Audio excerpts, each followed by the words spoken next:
সকলকে সুপ্রভাত। আমার ভিডিও দেখার জন্য অনেক অনেক ধন্যবাদ, ভালোবাসা। ভালো থেকো তোমরা। আর আমার চ্যানেলে তোমাদের সকলকে স্বাগত জানাচ্ছি। ভিডিওটা তাহলে শুরু করি।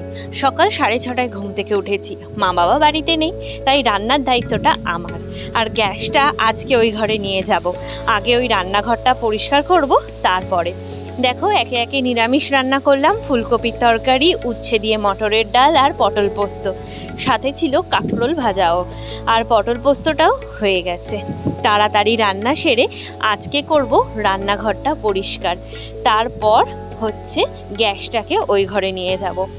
আর এই রান্নাঘরের থেকে আমার এই পুরনো রান্নাঘরে রান্না করতে বেশ আনন্দ হয়, জানো তো। আর ওই রান্নাঘরে একটা সাবধানতা থাকে, আর একটু বাধা থাকে, এটা করা যাবে না, ওইটা ওখানে তেল লেগে যাবে, এইভাবে রান্না করতে হবে, নালে তেল ছিটে যাবে। এই রান্নাঘরে আমি স্বাধীনভাবে রান্না করতে পারি, ছড়িয়ে ছিটিয়ে যেভাবে হোক। আর আমার হাজব্যান্ড হচ্ছে আমাকে হেল্প করছে একটু পরিষ্কার করার জন্য। আর এই সময় আমি মেয়েকে খাওয়াচ্ছিলাম। তোমরা ক্ষমা করে দিও, আমার হাজব্যান্ড আজকে গেঞ্জিটা না পরেই আর কি ইয়ে করছিল আর কি, তো তার জন্য কিন্তু আগের থেকে অনেক ক্ষমা চেয়ে নিচ্ছি তোমাদেরকে। কিন্তু ভিডিওটা যেহেতু করে ফেলেছি, না ছাড়লেও নয়, তাই তোমাদের সাথে শেয়ার করেই দিলাম, একটু অ্যাভয়েড করে নিও। যাই হোক, তো এবারে ও পরিষ্কার করে দিচ্ছে, ঝুলটো ঝেড়ে দিচ্ছে, বাদ বাকি ফাইনাল ক্লিনটা করব আমি। দেখো, দুজনে মিলে কোনো কাজ করলে সে কাজের ফলাফলটা কিন্তু সত্যিই ভালো হয়। একা কাজের ফলাফলও ভালো হয় যদি সেটা একদম কোনো বাধা বিধি নিষেধ ছাড়া করা যায়।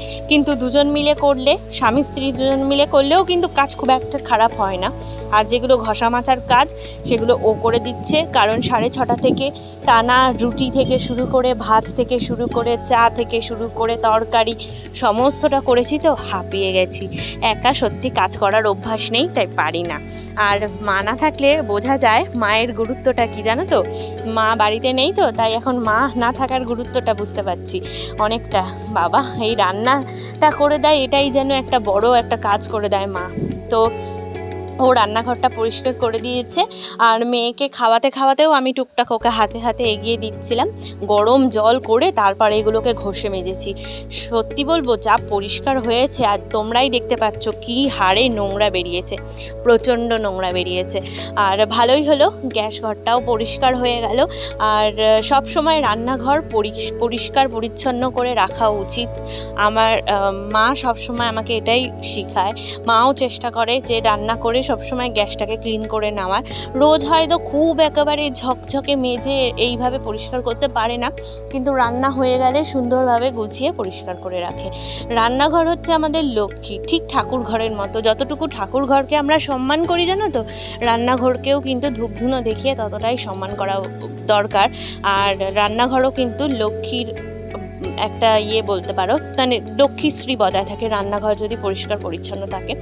তার জন্য রান্নাঘর আমরাও চেষ্টা করি সবসময় পরিষ্কার রাখার, মাসে একবার করে এইভাবে ডিপ ক্লিন করার, যাতে আমাদের রান্নাঘরটা সুন্দর পরিষ্কার থাকে। পুরনো হলেও কিন্তু এটা খুব মজবুত একটা রান্নাঘর, আর অনেকটা কাছের, এর মধ্যে অনেক স্মৃতি জড়িয়ে আছে। আমার 5 বছরের স্মৃতি জড়িয়ে আছে, আর আমার শাশুড়ি মায়ের 37 বছরের স্মৃতি জড়িয়ে আছে। তো সেটা কিন্তু বড্ড কাছের আর যত্ন করে রাখার মতো একটা জিনিস, তাই সেটাকে খুব সুন্দরভাবে পরিষ্কার করলাম। এই প্রথমবার আমি রান্নাঘর নিজে আর কি হাতে ডিপ ক্লিন করলাম, নালে মা আর বাবাই এইভাবে ঘষে মেজে পরিষ্কার করে। এমনি রোজকারের পরিষ্কারটা আমি মাঝে মাঝে করি, বেশিরভাগটাই করি। বেশিরভাগটা আমার অনেক আমার ননদও করে, মাও করে। তো আমিও এইভাবে যে পরিষ্কার, এই যে গরম টরম জল দিয়ে একদম চারিদিকটা ঘষে মেজে পরিষ্কার করা, এটা কিন্তু এই প্রথম করলাম। আর এই ঘরে যেহেতু গ্যাসটা আছে, এই গ্যাস ঘরটাও তো ক্লিন করতে হবে, কারণ এখানে রান্না করেছি, তাই গ্যাসটা ভালো করে পরিষ্কার করে নিয়ে একেবারে যাব। ওখানে গিয়ে আবার আর পরিষ্কার করবো না, তাহলে তো আবার সেই ময়লা তেল চিটেপানা হবে। তার জন্য গ্যাসটাকে এখানে পরিষ্কার করে নিই, তারপর গ্যাসটা নিয়ে যাব, তারপরে এই রান্নাঘরটা সুন্দরভাবে ক্লিন করব। সকালে রান্না বান্না করা, মেয়েকে খাওয়ানো, মা না থাকলে ওই মেয়েকে খেলনা দিয়ে বসিয়ে রেখেছি, তার মধ্যে মেয়েটার পাটা কেটেও গেল। একা একা থাকলে যে কি অসুবিধা, আমি তো কখনোই একা একা থাকতে পারি না। আর এখন তো অনেকটাই ভগবানের কৃপায় ভালো আছি, আর সমস্ত ঝামেলা ঝঞ্ঝাট থেকে মুক্ত আছি। আর দেখো কথা বলতে বলতে গ্যাসটাও পরিষ্কার হয়ে গেল। আর মাকে না ডাক্তার বলেছে বেশি নিচু হয়ে হয়ে মানে কাজ করতে না, তাই মশলাগুলোকে একটা থালার মধ্যে এভাবে, যে মশলাগুলো রোজকার একদম প্রয়োজন, যেমন ফোড়নের জিনিসগুলো প্রত্যেক দিন কালো জিরে, পাঁচ ফোড়ন বা জিরে, তারপরে গোটা গরম মশলা, এগুলো তো প্রয়োজন হয়, তেলের বোতলটা, সেগুলোকে এই থালাটার মধ্যে রেখে ভালো মানে সুন্দরভাবে গুছিয়ে রাখলাম। আর বাসন যে রাখি, এই যে থাকটা আছে, এটা তো আমার ননদের কেনা, ও কিনে এনেছিল এই জিনিসটা, তো এখনও ভালো আছে মোটামুটি। তাই পুরনো জিনিস জানো তো, পুরনো হয়ে গেছে বলে ভালো আছে, তবু পুরনো হয়ে গেছে বলে তাকে ফেলে দেব?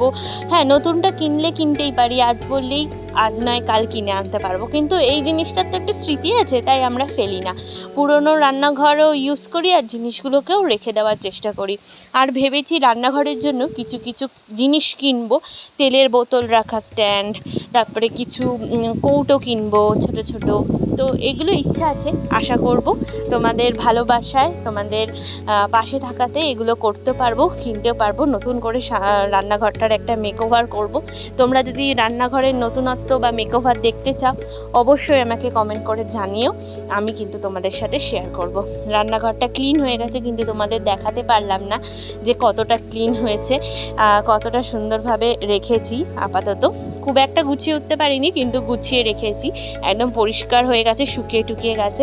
আসলে মেয়েটা খুব বায়না করছিল, কাঁদছিল, সকাল থেকে তো আমার কোলে আসতে পারেনি, আমি কাজ করেই যাচ্ছি, যেহেতু মা নেই তাই একা হাতে সবটা করতে হচ্ছে।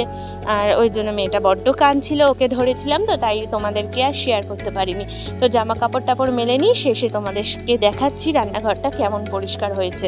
আর আজকের ব্লগটা খুব একটা বেশি বড় করতে পারিনি, কাজকর্ম করেছি প্রচুর, কিন্তু তোমাদের সাথে শেয়ার করতে পারিনি, কারণ অনেক তাড়াহুড়োয় কাজকর্ম করেছি, রান্না বান্না করেছি, মেয়েটাকে দেখতে হয়েছে, ও তো খুব দুষ্টু, ওকেও দেখতে হয়, কেউ না থাকলে আমার খুব অসুবিধা হয়, তাই তোমাদের সাথে পুরোটা শেয়ার করতে পারলাম না। আসলে জয়েন্ট ফ্যামিলিতে থাকি বলেই তো মানে এই জিনিসগুলো বা ভিডিও বানাতে পারি, ছাড়তে পারি।